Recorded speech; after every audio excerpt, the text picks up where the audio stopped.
उन्होंने कहा कि मैंने तुम्हें एक औरत से मिलवाना है। मैं क्या बाजी मेरी उम्र वेख हुण छड़ हुण किहड़ी गम्मां नूं पै गई है। कादियानियत में रहते हुए हम लोग कुत्तों की तरह काम करते थे।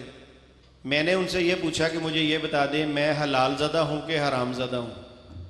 जिन दोस्तों ने अभी तक हमारा चैनल सब्सक्राइब नहीं किया उनसे दरख्वास्त है कि जल्दी से ही सब्सक्राइब कर लें और बेल के आइकन को भी दबा दें ताकि हमारी आने वाली हर वीडियो आप तक सबसे पहले पहुंच सके। शुक्रिया।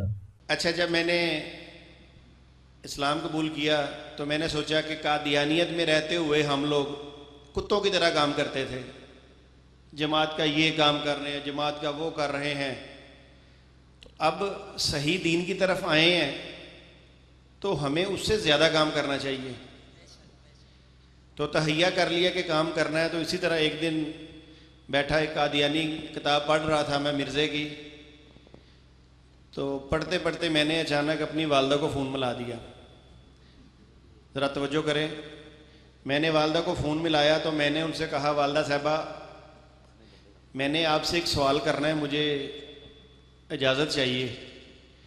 उन्होंने कहा बेटा ये क्या मसला हुआ, पहले फ़ोन करते हो और बात कर लेते थे, आज इजाज़त क्यों तलब कर रहे हो।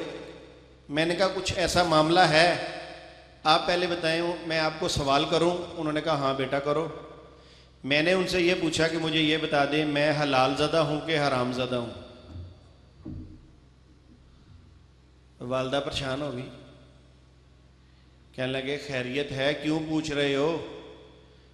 मैंने कहा जी इसीलिए इजाज़त मांगी थी कि सवाल है ऐसा है कि एक बेटा अपनी माँ को नहीं कर सकता। तो चलें आप पहले बताएं मैं हलाल ज़दा हूँ कि हराम ज़दा हूँ।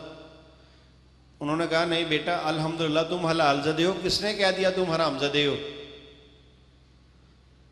मैंने उनसे कहा, मैंने कहा बात यह है कि मेरे पास मिर्ज़े की किताब पढ़ी है, ये कहता है कि जो मुझे नहीं मानता वो हरामज़दा है। तो मैंने कहा इससे बेहतर हल क्या है कि अपनी वालदा से पूछ लूँ। तो मैंने कहा आपने मुझे कह दिया मैं हलाल ज़दा हूँ, तो ज़रा ये भी बता दें झूठ कौन बोल रहा है। अब वो परेशान हो गई कि मिर्ज़े नूं तो मैं माननी है नबी, हुण दूजे बन्ने पुत्र नूं भी हलाल ज़दा कह बैठे। बहरहाल 2 मिनट खामोश रही। मैंने उनसे कहा, मैंने कहा आपकी खामोशी ने जो मुझे जवाब देना था दे दिया, चूँकि मिर्ज़ा झूठ बोल रहा है। तो बहरहाल मेरा काम था उन तक किसी तरह बात को पहुंचा देना, समझा देना, और अल्हम्दुलिल्लाह उनको समझ आ गई। बातें बहुत ज़्यादा हैं, एक बड़ी ज़रूरी बात है वो भी कर दूं अब, कि मेरी यहाँ पे एक सिस्टर रहती हैं। उन्होंने मुझे ये कहा जब मैं और इरफान साहब चनाब नगर गए, वहाँ से वापस आए, तो उन्होंने कहा कि मैंने तुम्हें एक औरत से मिलवाना है। मैं क्या बाजी मेरी उम्र वेख हुण छड़ हुण किहड़ी गम्मां नूं पै गई है।